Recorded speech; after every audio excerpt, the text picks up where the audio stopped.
Assalamualaikum warahmatullahi wabarakatuh.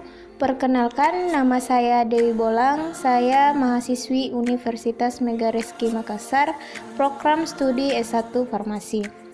Di sini saya akan menjelaskan apa sih itu farmasi dan industri farmasi.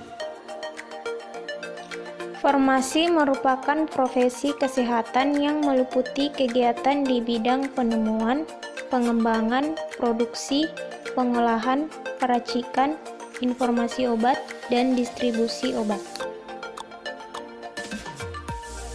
Pengertian industri farmasi. Industri farmasi merupakan badan usaha yang memiliki izin sesuai dengan kesehatan peraturan perundang-undangan untuk melakukan kegiatan pembuatan obat atau bahan obat. Proses pembuatan obat atau bahan obat hanya dilakukan oleh industri farmasi. Cara pembuatan obat yang baik. Cara pembuatan obat yang baik atau CPOB adalah cara pembuatan obat atau bahan obat yang bertujuan untuk memastikan agar mutu obat yang dihasilkan sesuai dengan persyaratan dan tujuan penggunaan. Aspek-aspek CPOB. Yang pertama, manajemen mutu. Industri farmasi harus membuat obat sedemikian rupa agar sesuai dengan tujuan penggunaannya, memenuhi persyaratan yang tercantum dalam dokumen isi edar atau registrasi, dan tidak menimbulkan resiko yang membahayakan penggunanya karena tidak aman, mutu rendah, atau tidak efektif. Yang kedua, personalia.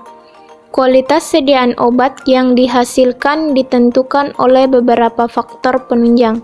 Salah satu faktor terpenting adalah faktor manusia. Oleh karena itu, alur produksi hanya bisa terjadi bila personel yang mengerjakan mempunyai kualitas yang sesuai dengan tingkat pendidikan dan pengalamannya. Yang ketiga, bangunan dan sarana penunjang. Bangunan untuk pembuatan obat harus memiliki ukuran, rancang bangun, konstruksi, serta letak yang memadai sehingga memudahkan dalam pelaksanaan kerja.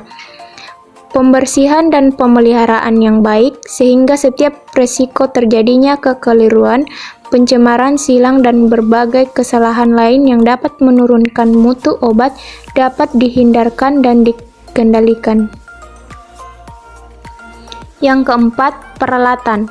Peralatan yang digunakan dalam pembuatan obat memiliki rancang bangun dan konstruksi yang tepat, ukuran yang memadai serta ditempatkan dengan tepat, sehingga mutu yang dirancang bagi tiap produk obat terjadi secara seragam dari batch ke batch, serta untuk memudahkan pembersihan. Yang kelima, sanitasi dan higien. Ruang lingkup sanitasi dan higien meliputi personalia, bangunan, peralatan, dan perlengkapan, alat produksi beserta wadahnya, dan setiap hal yang dapat merupakan sumber pencemaran produk. Yang keenam, produksi. Produksi obat harus dilaksanakan sesuai dengan prosedur yang telah ditetapkan yang senantiasa dapat menjamin produk obat yang memenuhi spesifikasi yang ditentukan. Yang ketujuh, pengawasan mutu. Pengawasan mutu merupakan bagian yang esensial dari cara pembuatan obat yang baik untuk memberikan kepastian bahwa produk secara konsisten mempunyai mutu yang sesuai dengan tujuan pemakaiannya. Yang kedelapan, inspeksi diri dan audit mutu. Inspeksi diri bertujuan untuk melakukan penilaian apakah seluruh aspek produksi dan pengendalian mutu selalu memenuhi CPOB. Yang kesembilan, penanganan keluhan terhadap produk, penarikan kembali produk, dan produk kembalian. Yang kesepuluh, penarikan kembali obat jadi. Penarikan kembali obat jadi berupa penarikan kembali satu atau beberapa batch. Hal ini dilakukan bila ada produk yang mengalami masalah medis yang menyangkut fisik, reaksi-reaksi alergi, dan efek toksik. Yang ke-11, obat kembalian. Obat kembalian dapat digolongkan sebagai obat yang masih memenuhi spesifikasi yang dapat digunakan, yang dapat diolah ulang, dan yang tidak dapat diolah ulang. Yang ke-12, dokumentasi.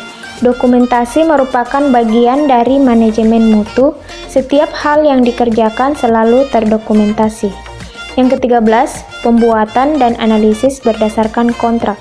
Pembuatan dan analisis berdasarkan kontrak harus dibuat secara benar, disetujui dan dikendalikan untuk menghindari kesalahpahaman yang dapat menyebabkan produk atau pekerjaan dengan mutu yang tidak memuaskan. Yang terakhir, kualifikasi dan validasi. Seluruh kegiatan validasi harus direncanakan. Unsur utama program validasi harus dirinci dengan jelas dan didokumentasikan di dalam rencana induk validasi atau dokumen yang setara. Rencana induk validasi harus memiliki dokumen yang singkat, tepat, dan jelas.